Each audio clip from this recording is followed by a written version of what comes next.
There we go. Okay, and then can you show the flag graphic for us? For 15 seconds of respectful silence, we ask that you remain on mute and take this time to personally reflect.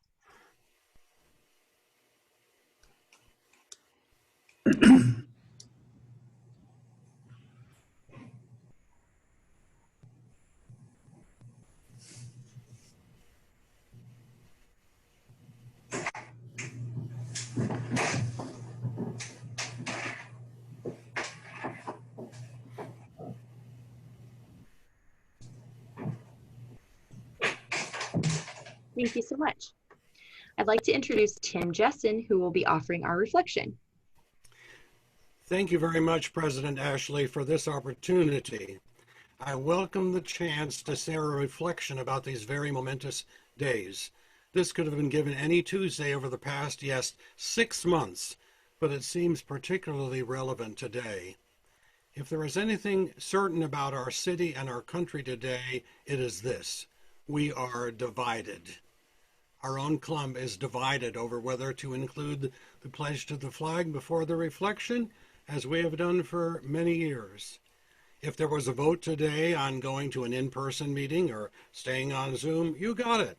We'd be divided. Should students return to school? We are divided. What should we do in this university community? We are divided. To me, the answer to division is not unifying, as often has been suggested by potential political candidates. The better answer for me is healing.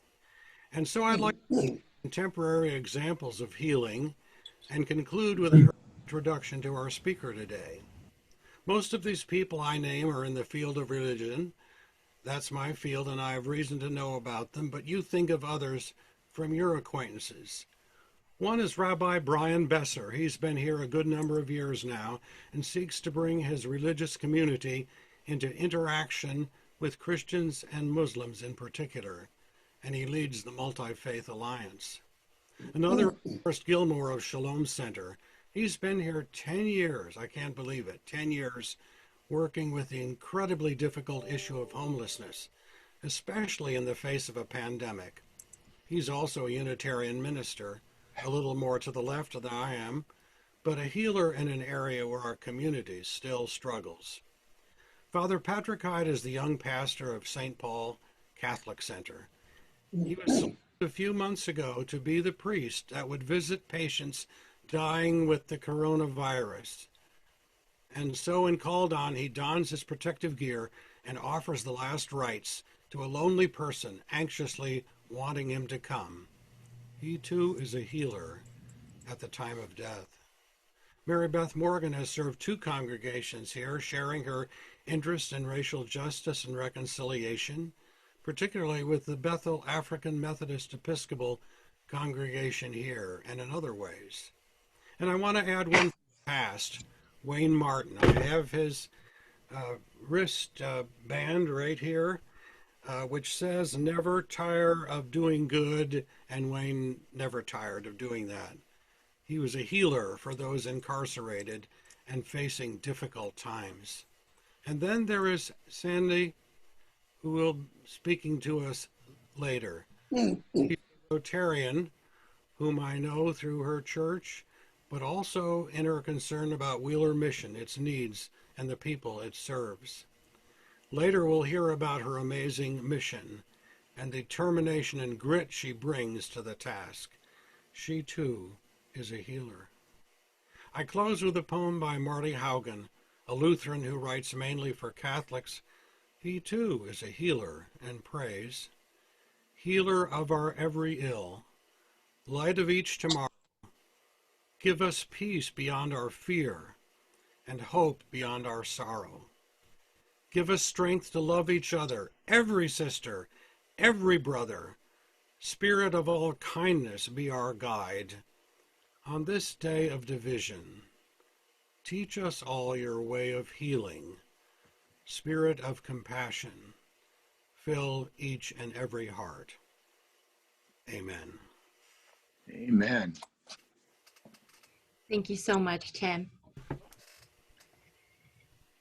Jim Bright, Would you please introduce any visiting Rotarians and any guests that we have today?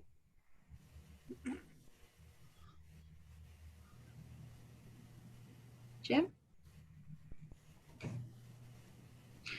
Well, I don't see too many guests, but I do see Lynn Tiemann here. Welcome, Lynn. Yeah, Len Tiemann of Bloomington Sunrise. Always good to see you, Len. Also, we have with us today Marcus Debro. Marcus has applied for membership in our club, and Marcus is the assistant principal at Bloomington High School North. Welcome, Marcus. We have with us Liz Granat, and Liz is with CJAM. Great to see you, Liz, and we understand that you're considering applying for membership as well. That's absolutely terrific. I see some other friends here too, and I see Celeste McGregor, and Celeste, welcome. Celeste, are you the guest of one of our fellow Rotarians? Okay, let's see, you're on mute, Celeste, but always good to see you. Also here. Sandy Keller, Jim. Okay, terrific. Thank you, Sandy, for inviting Celeste. Always good to see you, Celeste.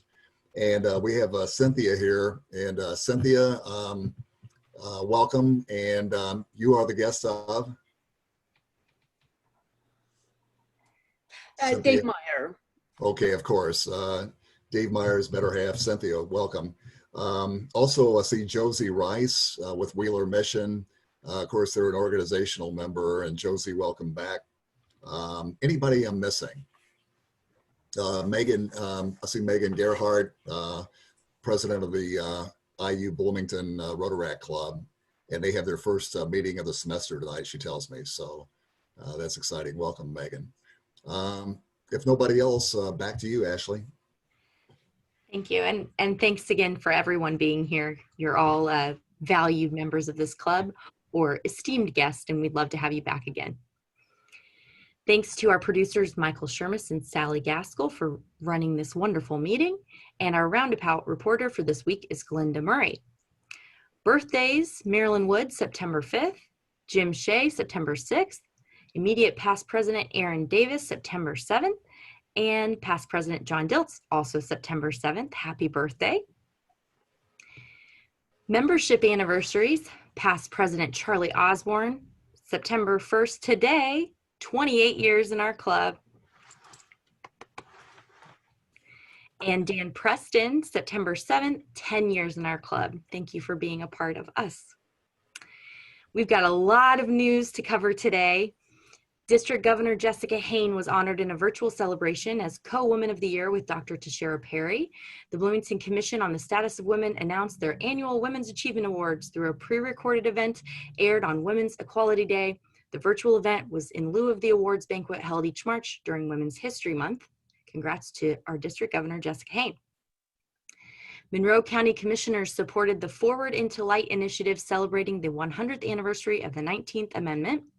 The courthouse was bathed in gold and purple light last week to celebrate, and you can see it through tonight. Here's a picture. Rotarian Liz Feidel put in the request on behalf of the Monroe County Women's Commission. Beautiful. Charlotte Zitlow, Steve and Sandy Moberly, and Glenda Murray participated in the Women's March Saturday, August 29th to celebrate the 19th Amendment again. The event was sponsored by the Monroe County History Center, where there's an exhibit until the end of the year about women in Monroe County who worked to get the right to vote. There's also an exhibit about Sewards with artifacts and information from Rotarian Fred Dunn, a descendant of Austin Seward. And another exhibit, a part of the IU Bicentennial, shows T.C. Steele's time at IU as an artist in residence from 1922 to 1926. Go check it out. One of our newest Rotarians, Connie Shakalis, has become a major contributor to the Herald Times. For example, in the past week, Connie has written about 5 Hoosier authors who are on the shortlist for the Indiana Authors Awards, how the 4th Street Festival of Arts and Crafts has been moved online because of the pandemic, opera singers raising money for Fairview Elementary School by performing online, how a local music composer is working with Jackson Creek Middle School's band and choir director to involve middle school students in making music with professionals, and how the Jewish Theater of Bloomington staged an online reading of a play, The Grandkid. Thank you, Connie, for coverage in our community, and thank you for being a Rotarian. Our own Byron Banger also had a guest column in the Herald Times over the weekend, offering a religious perspective on the relationship of justice and love. Thank you, Byron, for contributing and for being a Rotarian and a voice in our community's news. Now I have two pieces of sad news to share. Don Gating, husband of former Rotarian Josephine Joe Darren, passed away Monday, August 24th. Oh. He was 84. Joe was a member of our club from 2005 to 2017. As a member of our club, Joe was quite active, and Don often joined Joe to ring the bell for the Salvation Army and for our social events. Also, late Rotarian Bill Baldwin's widow, Honey Baldwin, has died at age 93. Bill was the head of the IU School of Optometry and joined our club in 2003. Sam Bell was his sponsor. Honey's obituary is in today's paper. Now we have news of celebration, a shift away from the sad news. Africa is to be declared polio-free of the wild polio virus. We have a video to share of Rotarians' involvement in this historic milestone. This is a huge development and something to be celebrated.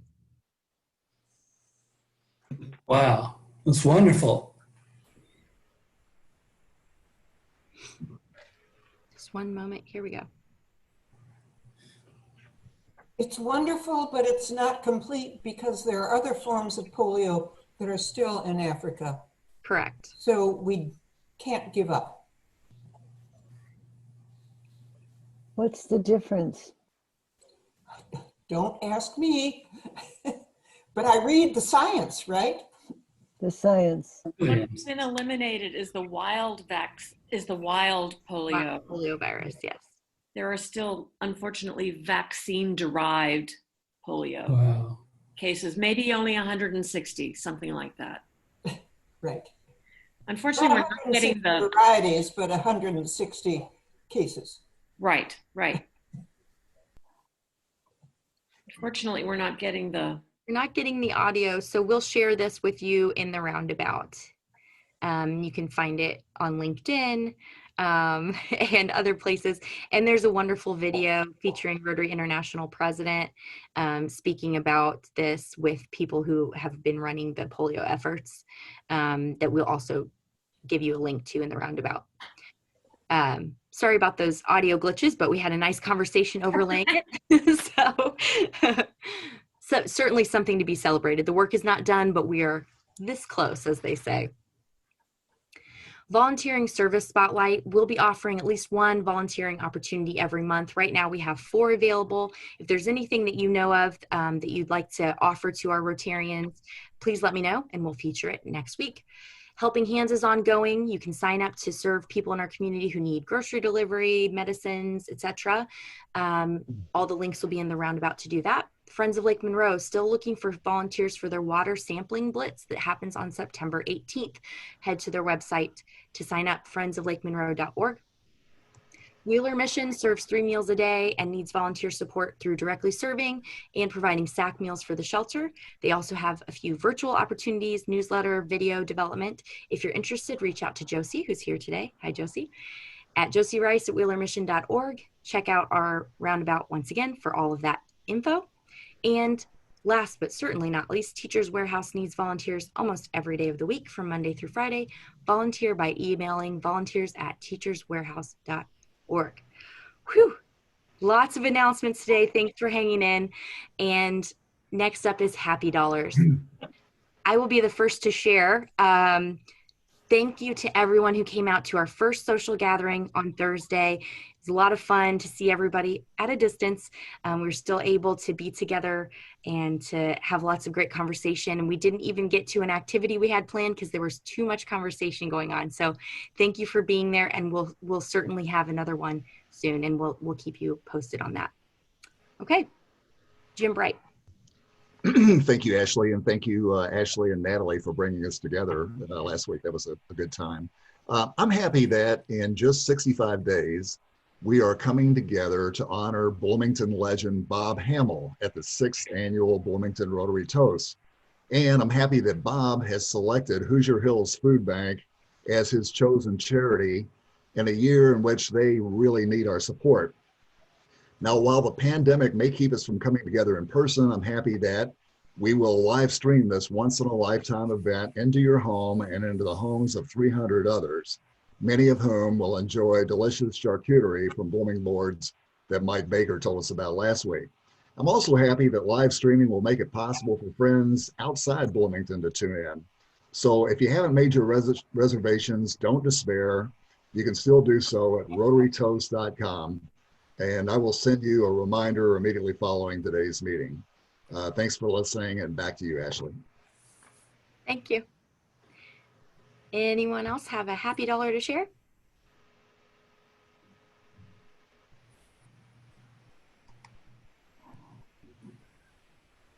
Josie? Share. Oh, go ahead. My kids are going back to school next Tuesday. Yeah. So that's my happy dollar. We hear the happiness in your voice, Josie. No more needs to be said.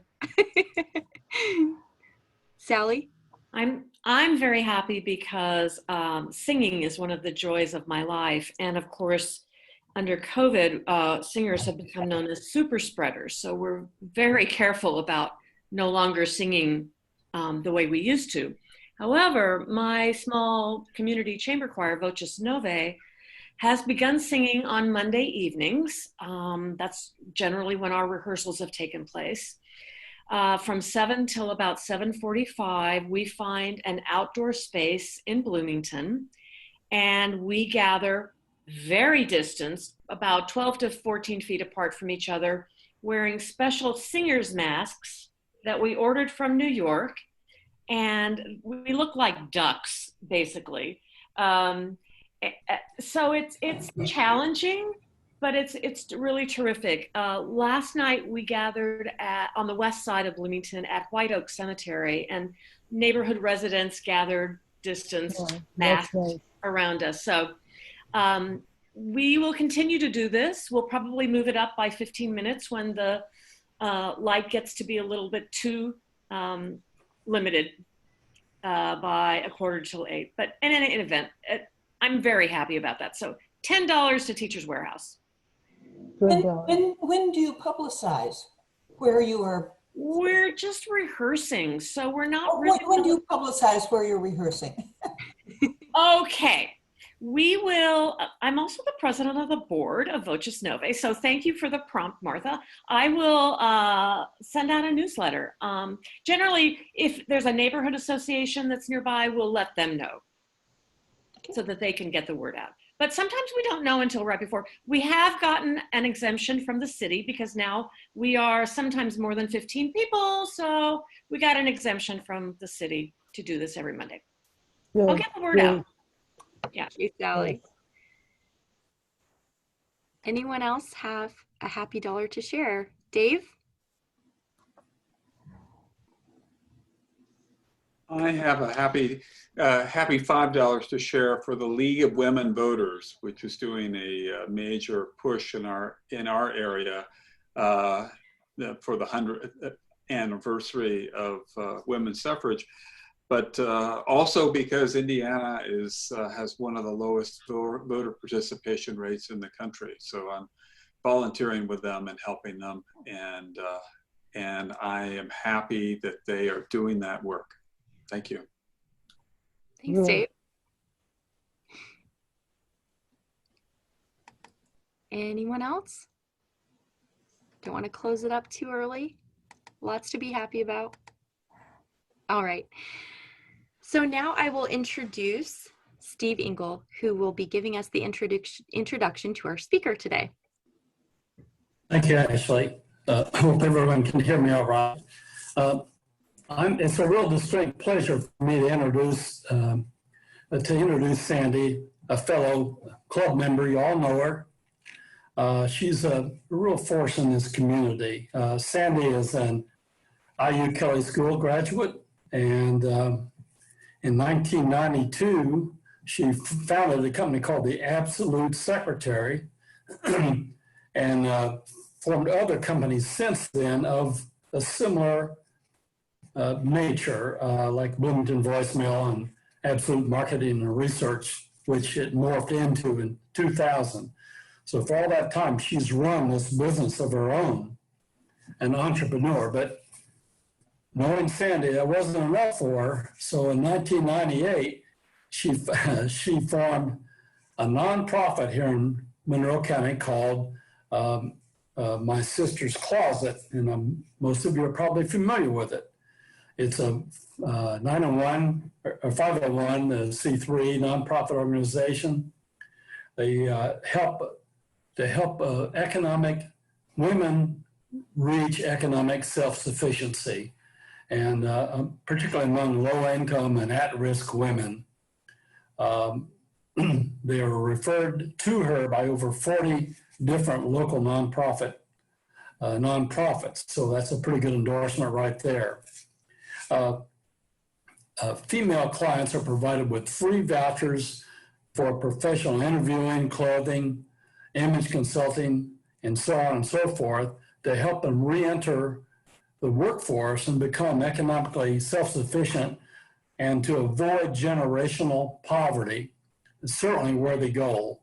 For her efforts, Sandy has received several Chamber of Commerce awards, including a Lifetime Achievement Award in 2018. So since 1998, she has helped over 2,500 local women toward this worthy goal. And I can tell you, she's a woman of substance. So it's a real, she's going to tell you about this a very worthy effort. And so I think I'll just shut up, and I'm just very proud to introduce my friend, Sandy Keller. Thank you, Sandy. Please welcome Sandy. Okay. Thank you so much, Steve, and thank you, Tim, so much for those very kind words. I'm overwhelmed. I'm so honored to be able to have a spot here today and talk about Rotary, about My Sister's Closet. Thank you for letting me be part of the program. I've got about 20 minutes, so I'm going to go through these slides real quickly. As Steve told you, our mission is that we establish to build a stronger community and promote economic self-sufficiency by providing women with the tools, with professional support services and tools for success. In the words of one of our clients, however, she says, what we really do is we brainwash other women into believing in themselves so that they can achieve anything. Mm-hmm.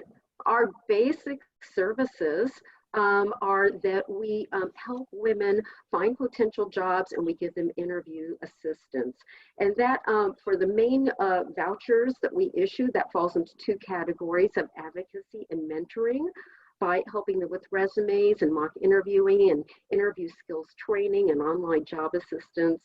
And we're mostly quite a bit for our image consulting and our confidence tools so that women can work with a mentor. They are given high-end quality clothing so they can interview, and also clothing to fit into the culture of their job. And they're also given accessories and hygiene items. These women walk out with bags of stock, and they're so appreciative and so grateful.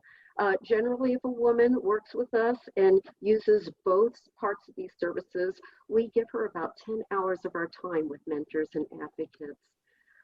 This is a quote, not a picture of one of our clients, but a quote from one of them in the past. And she was looking in the mirror, and she said that, I stood there gazing in the mirror, not even able to recognize myself. Staring back at me was someone respectable, important, the kind of person you look up to and take seriously. And I said to myself, you can do this. That woman was from 2018. And she just really went out and surprised us all and got this amazing job afterwards. But that was in her thank you note to us. We also have a Ready to Work program. This program is a 12-week classroom and also store apprenticeship training program. And there's lots of things that we cover in this Ready to Work program, but these clients get paid to go through this program. And so we have a Ready to Work programming room where advocates and mentors come in and they teach different things like business writing and financial literacy and speech and presentation techniques. We have a math tutor come in. We work on all kinds of different things like how to research information on the computer. We also, from the apprentice side, we teach visual display and human resources management and lots of supply chain management from the beginning when something is donated to the end when it's given away to someone or when we actually sell it. We work with skill sets like sales and retail management, and we teach them about in-store and online promotion. These are transferable skill sets that can be used in all kinds of industries. And our women who have gone through our Ready Work program have found really great success using these skills that they didn't have before. You might have heard that we also do community workshops. Some of them you might have heard about are What Women Ought to Know, which is an evening about women and their automobiles, and our Harness event, which is actually an acronym, and it's Healthy Actions and Regimes to Nourish, Empower, Strengthen, and Succeed. These workshops are designed to be able to teach life skills and build confidence and marketability. The Harness event is to help women make healthy choices so they are seen as a more marketable potential employee. And because there are so many things that happen to women with their confidence and how they are treated often when they are getting their cars repaired or when they might be on the road, and get a ticket from policemen or whatever, to know what their rights are and how to be able to make that a better conversation. And probably what we are known for more than anything is our suit events. And we work with the Career Services Council at IU for this, and we have these twice a year. And we bring out about 300 new and gently used suits and jackets and other types of items that you would use in a job interview. We bring in about 8 to 10 clothing mentors during that time to be able to help them make choices.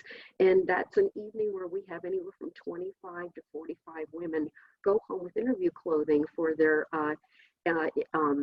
interviews that they're going to be going on at IU.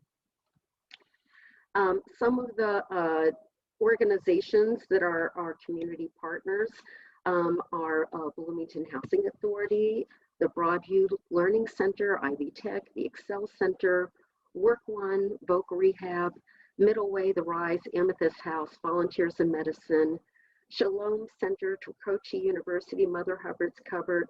Not all of those issue vouchers. There are several more that do issue vouchers, but this truly is a community partnership where these agencies are allowed to send their clients to us. There is no cost to the agency and there's no cost to the client. And our average client, if she takes advantage of everything that we offer, except for the Ready to Work programming, usually walks out with anywhere from about $700 to $1,500 worth of training and product.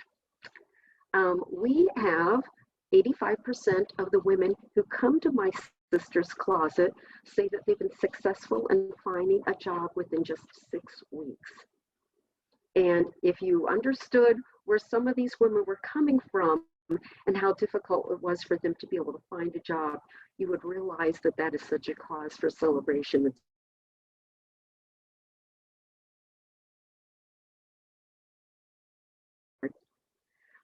Our clients are, you can't get a voucher if you're just a regular person.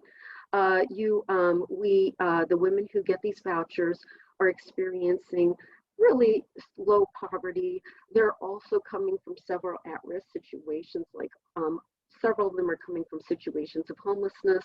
Many have experienced domestic violence. This slide here shows you the percentages that were taken our program to date and how they fell into things. So many of them are on the edge of homelessness.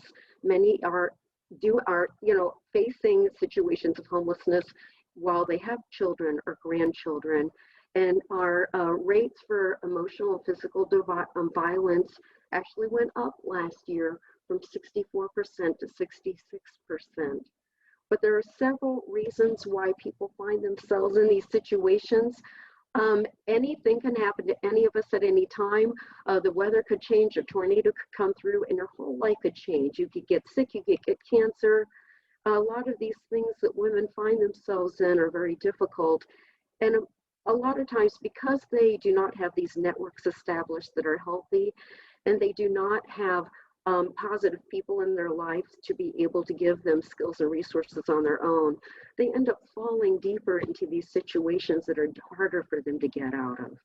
So we try very hard to work with them given their circumstances so that we can be their new network and connect them to positive people in the community so that they don't feel like they are making this journey on their own, and so that they are much more successful going forward.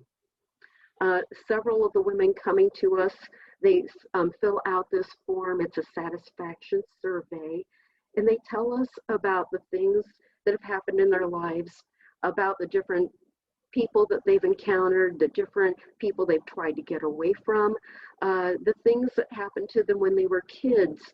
So many of the women that we are working with went to multiple grade schools, for example, or the roof where they lived when they were younger changed on a regular basis, or they were with adults that weren't responsible, or maybe the people who were their parents changed on a regular basis. A great many of the women that we work with tell us that they were in foster care at one time, and that number is about 35 to 40% on an annual basis. And so we hear about early life disruptions and later life disruptions, and it's very, very difficult for these women to be able to do these things on their own, especially if so many of them haven't graduated from high school, or they have very limited computer skills, very limited writing skills, and the ability to be able to, write a resume at all. And so we try to be there for them to help them where they did not have this training themselves. One of our clients who we've given clothes to, we use this quote a lot because this is what she said. She said that when she put on her clothes, it boosted her confidence so much that she wasn't afraid of going on that interview. And she said, these aren't just clothes. It's as if all the hopes and prayers of the women who donated them for me were woven into the fibers. And when I walked into that interview, I knew I was not alone. I knew in spirit they were there with me. And it made her, and she told us later that it made her feel not afraid. And she got the job. So, so I'm going to tell you a client story. This is the story of Talia, who Tim Jensen wrote about in an article a week ago. She was referred to us from Wheeler Mission. She had experienced job loss and homelessness because she had a very, very difficult pregnancy. She liked the job that she was in, but they couldn't keep her because she was not able to be reliable and come to work on a regular basis. She did have a resume, but the resume didn't show her previous skill training. It didn't show her significant experience. She had just gotten bad advice on how to write one, I think. But while she was at Wheeler Mission, she was there about 7 or 8 months in their family housing. And with her 8-year-old daughter, she had a baby while she was living at Wheeler Mission and Bloomington Hospital here. And so when she came to my sister's closet, her youngest was only a couple of months old. And we worked with her for interview skills training, resume composition. We gave her clothing. We helped her make connections. We worked with our community advocates and supporters to help her find a job that was based on her previous training. And it turned out this wasn't on her resume. She had been a lab tech in the past, and she had education in it, and it wasn't on her resume. but she thought because she lived out of the country and it was all in a different language that it wasn't applicable. So she was able to get a really great job with the help of someone. We worked with Bloomington Housing Authority to get her into an apartment that she really loves right now. And finally, we got out the word that here was this young woman who was very courageous and trying very hard, yet she was in a stroller walking her kids around and carrying her baby in all kinds of weather. And we had a car donated for her. And so this is a picture of her holding the keys to her new car. You see that pink bow? That was donated by Mary M's Flowers. They heard about this story and they had to make a bow. And in this picture there, you will see some of the women who are enrolled in our Ready to Work program, our store managers, some of our community volunteers and advocates. It's just one of our favorite pictures. I'm going to tell you another story. This is of April. April is probably one of the clients who's come to us in the past that when she talked, I had to excuse myself several times when doing her intake and go out and get myself together in the parking lot and come back because her story was so violent and her story was so frightening. But at the age of 14, in a community not very far from here, she became pregnant. She got married to a man that was over 10 years her senior, and she left school. She had kids, she held jobs. The only time she quit a job was when her husband put her in the hospital where she had a baby. She with great courage, her story is about taking the reins and actually leaving her abuser with her children and going across state lines to keep them safe. And she ended up meeting the wrong people. She ended up getting a felony without realizing she was involved in a crime. She became homeless, and when we met her, she was living in a van. She was referred to us by one of our partner agencies. I want to say it was Shalom, but also Broadview Learning Center was starting to work with her. But we connected her again because she had stopped working with them. But we encouraged her and had tutors helping her, and she got her HSE, her high school equivalency. We made sure that she had food, a safe place to sleep, and medical care. And eventually she was able to get dentures with volunteers in medicine, and now she's got a great smile. While she was with us, we helped her create a resume. We helped her with interview training, clothes, accessories, and all kinds of things to help her feel like she was going to win. We've been working with her for 4 years. She has had 8 jobs, and now she is in the best paying job of her life, and she would tell you that she's a winner. So I can't tell you her picture, but these are April's steel-toed shoes that were donated by First United Church for her to work on a construction job. And so if you haven't been in my sister's closet, this is a picture of what you would see when you walk inside. You'll see lots of writing on the walls to inspire people, to let them know that they should shop there and have courage and smile. It's really a beautiful boutique. Women only donate the best that they have there. It is definitely not what people would call a thrift store. It is very high end. And these are some of the pictures that you might expect to see from the store. That piece of artwork, stained glass, was donated and created for us by Sharon Porter Phillips at Sherwood Oaks Christian Church, who that church is also a great advocate for my sister's closet.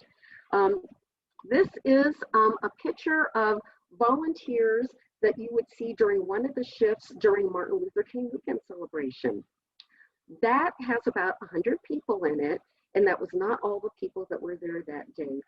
My sister's closet has a lot of volunteers, more than 350. We're starting to realize how many more people have actually been volunteering with us.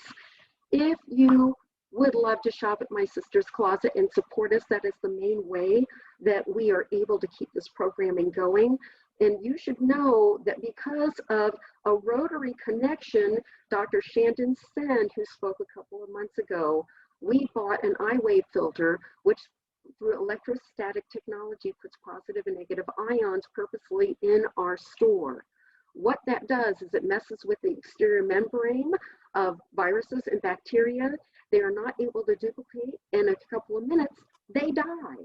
So it's a very safe place to shop in Bloomington.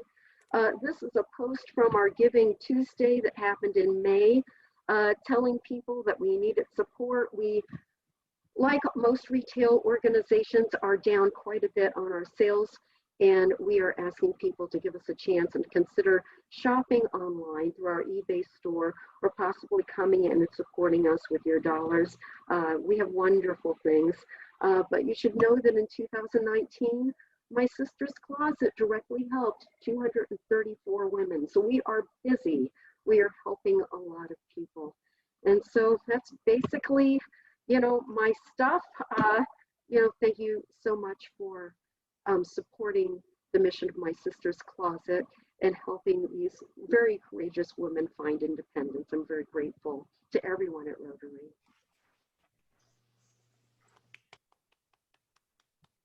Thank you so much, Sandy.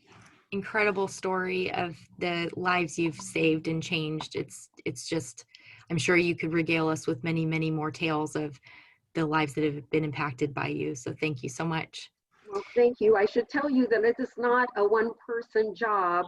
There are lots and lots of women who serve as advocates and mentors that make this possible. This is including our wonderful Celeste here, who's joining us today. And these women just get the most caring people in Bloomington. That's very apparent. Thank you so much. Does anyone have any questions for Sandy?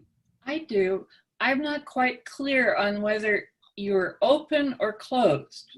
Are you open for shopping and contributions now, or are you closed? Yes, we are open, but we have limited our hours to Tuesday through Saturday, 10 to 6 on Tuesday through Friday, and 10 to 5 on Saturday. We are taking donations, but we're doing them curbside. We've installed a doorbell for people's safety. All our donations are kept in quarantine for 3 days, and then they are steamed. Every single piece that goes out on the floor is steamed to 202 degrees before it goes out on the floor. If a woman tries it on, it goes back into quarantine. We're very, very careful. Wow, excellent. Wonderful. So I have a question about the location. There was discussion at one point about your location. Are you still secure there? Well, our lease has been extended twice. We now have a lease till June of 2021.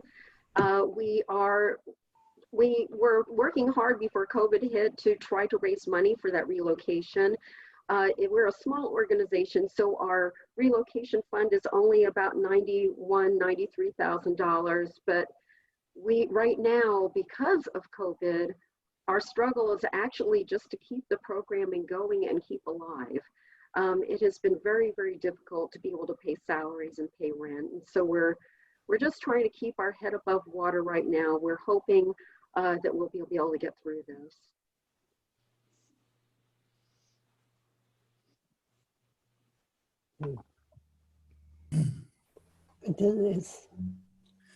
I have a question. Sandy, what agencies are most prevalent who refer people to you? We get a lot of vouchers from Work One and Shalom Center, Amethyst House, the Rise Middle Way, Voc Rehab.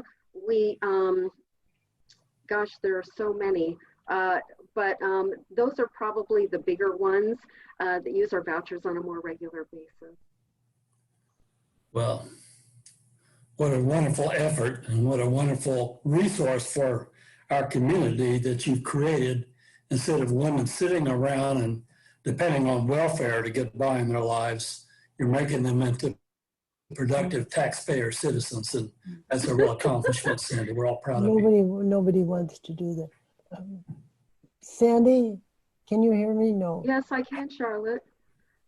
Is your place of business now, is that dependent on what happens with the convention center? Well, it is and it isn't. like I said, our lease has been extended to June 2021.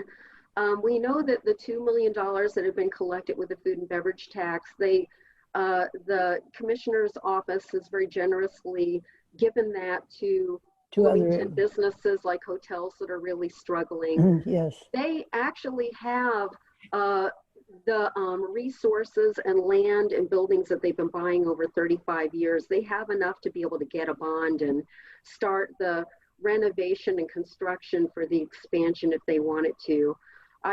We've been working very closely with Talisha Kopic and several other people, and we're just putting our faith in the fact that they are going to help us out somehow, and that we're going to be able to get the community involved to keep the program going.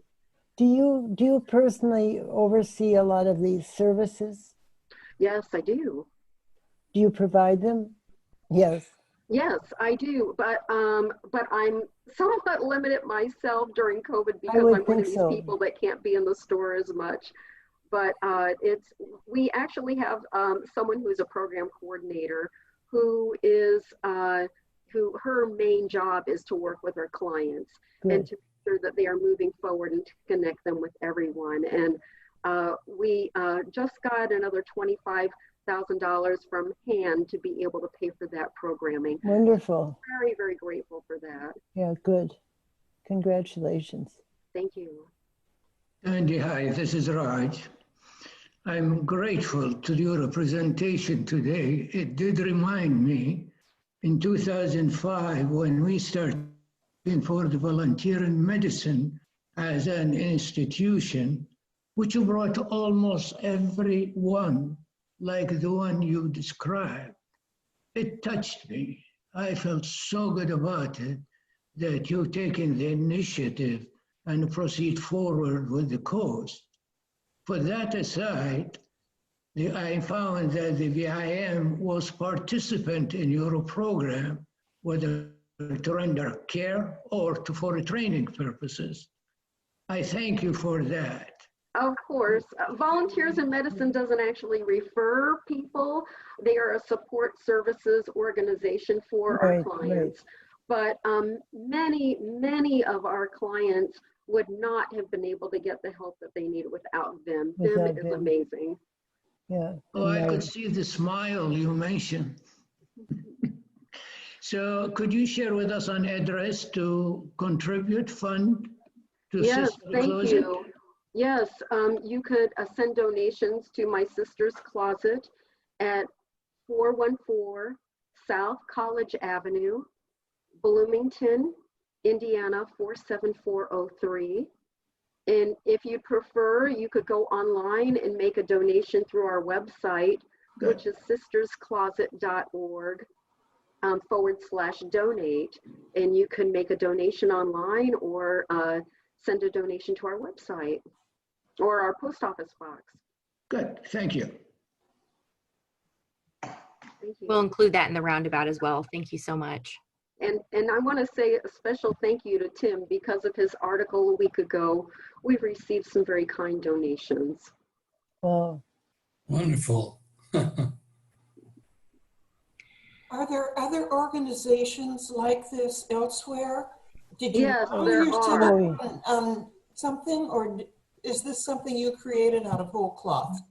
Oh, no. I'm not nearly that creative. In 1998, in March, 60 Minutes aired a program that was featuring something called Dress for Success. yeah. They were functioning in New York City. There was a shelter there run by 3 nuns, and a female attorney was one of their volunteers. They got to speaking at one point, and they thought, gee, what if we give these women a jacket? Maybe it'll make a difference when they get an interview. And in 1 year's time, from 1997 to March 1998, they had over 800 women get jobs as a result of that idea. So these started springing up everywhere, and we did not join Dress for Success because there's a fee with that. But we were, Bloomington was much smaller then. This was really only supposed to be a 4-month project. We were going to have a 4-foot rack over at Work 1, and we were going to put a suit that every woman is in on that 4-foot rack. So for every size that women come in, there would be a representative suit. And so we got the bright idea of asking the Herald Times if they would put in a very small 2 by 2 inch ad into the paper asking for women to bring their clothing to the farmer's market and make a donation. Well, unfortunately, or fortunately, that Wednesday, there was a front page article that was like 3/4 of a page talking about this new organization called My Sister's Closet, and that we were going to be at the farmer's market. No pressure at all, but we went to the farmer's market with our board members and that stupid 4-foot rack, and in 5 hours time, we collected half a semi-load of clothing. And so that kind of changed things. That changed a lot, and we've been running to keep up with it ever since. It's the longest 4 months of my life. Wow. Very good. Thank you so much, Sandy. Do you have a few minutes to stay after for any additional questions? Okay, good. So I'd like to introduce Sally Gaskell to introduce next week's program. Yes. Next week, September the 8th, our speaker is Scott Dolson, Director of IU Athletics. And it's going to be a big one. We're going to have lots of people show up for the meeting. So make sure you get here so you can get in one of our breakout rooms, and we'll have a lot of guests to introduce to you. So invite whoever you'd like, and it should be a very lively program. So make sure you're here. Yep. Okay, Michael, can you share the 4-way test graphic, please? We'll close the meeting by reciting this together. Sort of.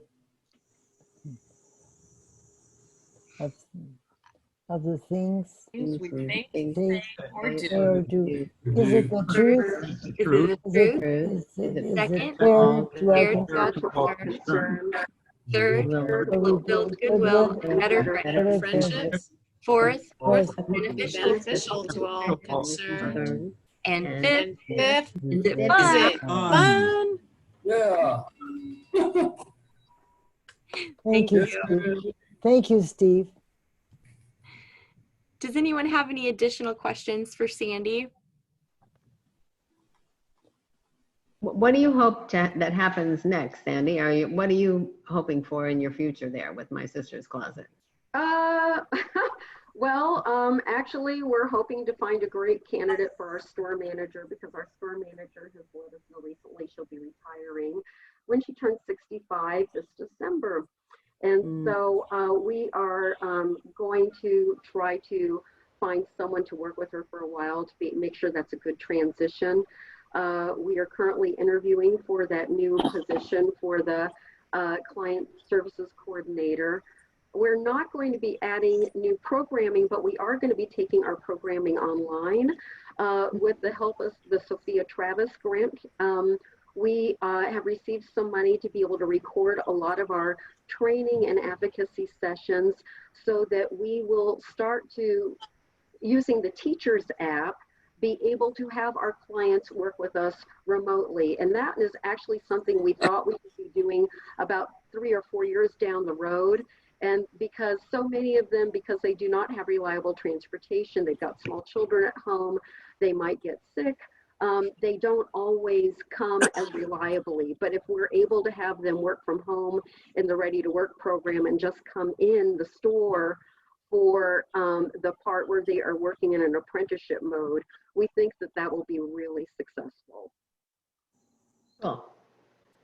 Hey, Sandy, can you correct the assumption if it's wrong, that if you only had more money, more donations, et cetera, you would pay more than $9.50 an hour, like a living wage at $13.23 an hour or whatever it is? Is that? Yeah, we would love to pay more than that. The reason why that's $9.50 is because when we received a Work One grant, they required that for our Ready to Work participants that they make an average of what we were paying everybody at My Sister's Closet. So does that tell you people who are working and working at My Sister's Closet are there because they are it means something to them, that they feel it's important. They are not doing it to get rich. We do not pay benefits. We do not have really good money to pay people what they're worth at all. They absolutely should be making a living wage. So what we are doing right now is we are looking forward to the completion of our first review/audit, and we are targeting different workforce development grants, and with the idea of paying people more money. And that's great. And I also have to give a testimonial because I was talking with somebody. I tell you even one feature about her that I would notice. You'll know her, but the other people won't. She's blind, and I was talking to her about why, about her clothes, because she says, I'm very visual, and so I go to a place where I know I can get clothes that I really like and have really helpful people. And I said, oh, where's that? She said, my sister's closet. I was like, wow, that's kind of cool, because she can afford to shop anywhere.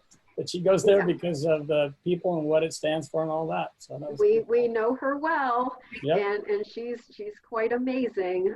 Really, very, very independent as someone who is blind, but really remarkable and such a huge advocate. Yeah.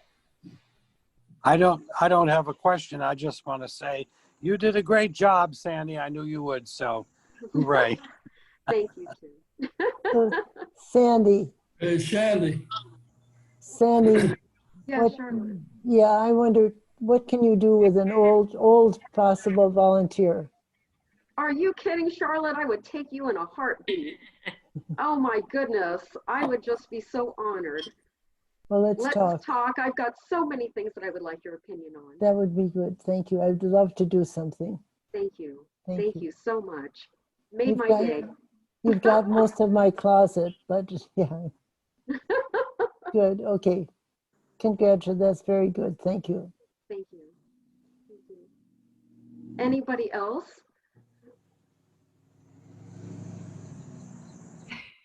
I think Josie has left. Are you ready for one more, Ashley, or not? Go ahead.